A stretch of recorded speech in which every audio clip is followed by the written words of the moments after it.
Selamat bertemu kembali dengan Kinan Dewe Channel. Dalam kesempatan kali ini kami meliput lokasi perjanjian Giyanti ya di Kabupaten Karanganyar. Jadi kenapa perjanjian Giyanti tidak dilaksanakan di keraton baik Solo atau Jogja atau di tempat-tempat yang dekat kota, tapi kok kenapa dilakukan di pelosok pedesaan? Untuk lebih jelas silahkan ikuti channel kami sampai selesai. Inilah lokasi tempat dilaksanakan perjanjian Giyanti. Jadi lokasi di Dukuh Kerten, Desa Janti Harjo, Karanganyar. Jadi ini lokasinya termasuk di terpencil ya, pelosok. Untuk sekarang aja masih di tempat pelosok, apalagi pada zaman dulu waktu dijadikan perjanjian Giyanti, ini lokasinya masih sangat sepi sekali dan tersembunyi. Yang jadi pertanyaan kita semua, kenapa perjanjian Giyanti yang maknanya besar sekali seperti itu, yang merupakan perjanjian kerajaan Nusantara terbesar waktu itu, kerajaan Mataram, kenapa tidak dilaksanakan di keraton atau kota raja, tapi kenapa dilaksanakan di tempat terpencil? Ada misteri apa ini? Apakah karena alasan tempat biar aman, atau karena nama yang bagus di dukuh tersebut, atau ada misteri gaib tertentu pemilihan tempat perjanjian Giyanti ini? Saya kira leluhur-leluhur dulu juga tidak asal untuk memilih tempat, jadi pasti punya alasan tertentu dan kuat kenapa memilihnya perjanjian di tempat terpencil, di desa, di pelosok, dan tidak di keraton atau kota raja. Jadi sebelum menginjak ke situ, kita ulas dulu apakah perjanjian Giyanti itu. Jadi perjanjian Giyanti itu terjadi pada tanggal 13 Februari 1755. Itu adalah sebuah perjanjian antara VOC dan Kesultanan Mataram yang diwakili Pakubuwono III dan Pangeran Mangkubumi. Perjanjian tersebut resmi membagi kekuasaan Mataram kepada Pakubuwono III dan Pangeran Mangkubumi. Jadi dalam perjanjian Giyanti itu pihak dari Pangeran Sambernyawa tidak diajak atau tidak terlibat. Mungkin ada alasan tertentu, alasan politik tertentu kenapa Pangeran Sambernyawa tidak diajak dalam perjanjian Giyanti ini. Jadi seperti kita lihat tadi, perjanjian Giyanti dilatar belakangi oleh atau dipicu oleh adanya suksesi kerajaan Mataram yang mendapat campur tangan licik dari VOC. Pertikaian itu melibatkan 3 calon pewaris kerajaan Mataram, yaitu Pangeran Prabu Suyoso, terus Pangeran Mangkubumi, dan Pangeran Sambernyawa.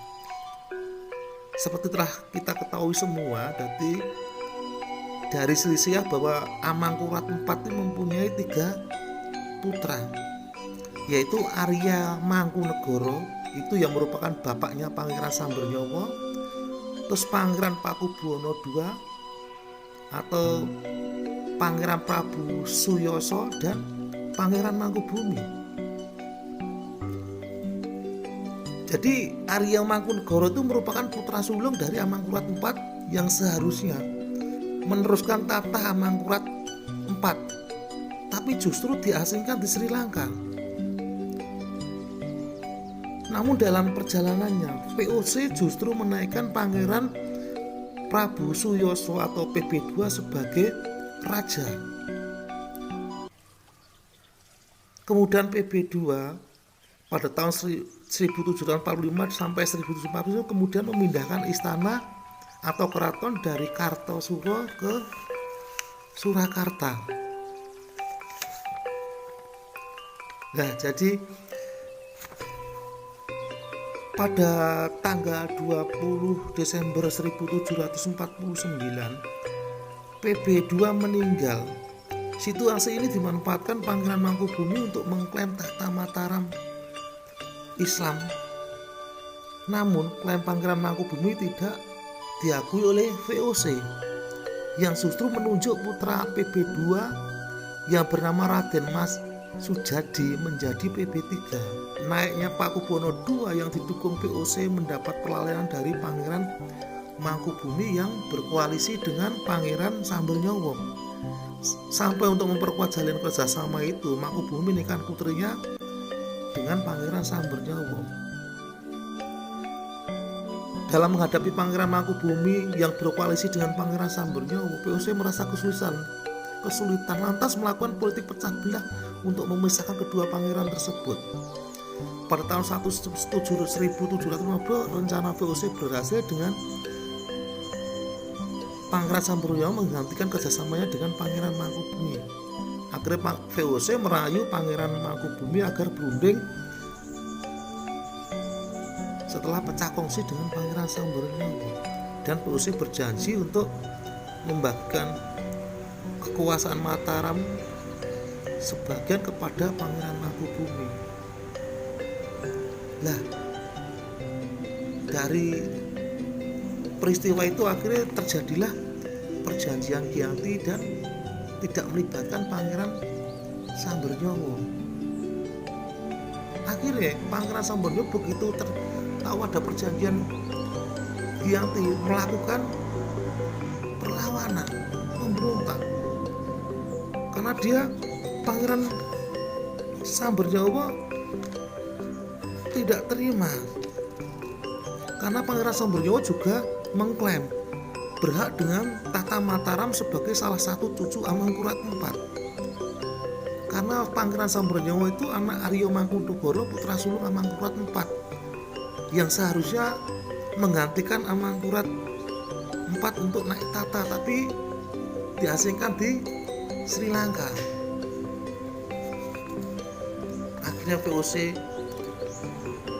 dan pihak Mangkubumi juga PB juga kesulitan karena perlawanan Pangeran Sambernyowo yang sangat gigih.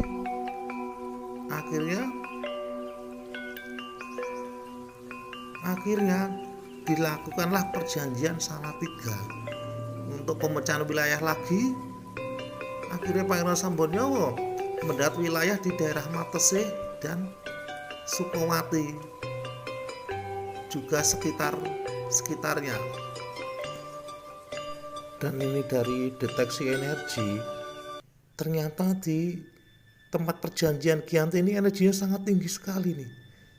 Ini dari deteksi energi, ternyata di sini ada merupakan pintu gerbang atau pusat dari kekuatan goib di kerajaan Nusantara. Dan ini ada yang nunggu semacam seorang Brahmana ya, seorang begawan. Jadi ada yang meyakini di sini bersemayamnya Eyang Sosrobahu. Jadi di Matese ini ternyata dulu ada kerajaan besar. Jadi di kisarannya ada situs Watu Kandang, dan yang menjadi misteri besar ternyata di sekitar Matese, di dekat Gunung Mangadek atau sekitar belakang Pabelangan ada kerajaan yang sangat besar sekali, dan ini merupakan misteri dan belum terungkap. Jadi ini bukan asal-asalan untuk memilih tempat di daerah Matese atau di daerah Jatiharjo ini. Ternyata di sini pusatnya kekuatan gaib atau pintu gerbangnya di kerajaan-kerajaan seluruh Nusantara. Nanti bakal terungkap. Ternyata di sekitar Gunung Lawu atau di sekitar Matese ini ada kerajaan besar sekali. Jadi bukannya tidak ada alasan Pangeran Sambernyowo memilih di Gunung Mangadek untuk memilih tempat pemakamannya terakhir dan membangun tempat pertapaannya di lereng Gunung Argotiro Matos ya, ternyata di sini ada misteri besar yang belum terungkap tentang kerajaan-kerajaan Nusantara. Jadi bukan alasan memilih tempat di sini karena alasan menyamakan nama saja untuk dengan nama daerah. Itu terlalu kecil sekali kalau alasan itu untuk peristiwa kenekan yang sangat besar, dan bukan karena alasan takut, karena seperti kita ketahui memang waktu perjanjian Giyanti itu tidak melibatkan Pangeran Sambernyowo, jadi mungkin ada alasan politis untuk lebih aman. Tapi waktu itu kekuasaan VOC sangat kuat sekali, saya kira tidak setakut itu untuk memilih tempat ini, karena pada waktu perjanjian nanti ada leluhur kita, terutama yang dari pihak Pangeran Mangkubumi itu yang sudah tahu, sudah bisa membaca kekuatan gaib dan untuk memilih tempat. Karena waktu perjanjian Giyanti kan dari pihak Mangkubumi juga didampingi oleh Pangeran Notokusumo dan Tumenggung Ronggo. Kita ketahui juga Tumenggung Ronggo merupakan orang yang waskita dan ilmu spiritualnya tinggi. Jadi pemilihan tempat perjanjian Giyanti ini bukan asal-asalan untuk memilih tempat. Jadi punya alasan khusus karena itu. Karena ada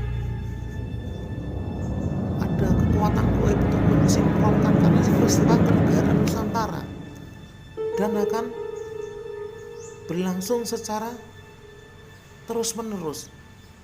Inilah jadi dari kami urainya memilih lokasi perjanjian Giyantinya memang ada kekuatan-kekuatan yang masih tersembunyi di daerah tersebut. Jadi ini ulasan sederhana kami mengenai perjanjian Giyanti, dan mungkin saja juga ada kesalahan karena kami hanya mencuplik dari data-data catatan yang sejarah yang sudah ada. Jangan lupa untuk tekan like, share, dan subscribe untuk lebih mendorong channel kami untuk meliput situs-situs dan peninggalan leluhur yang lain. Terima kasih.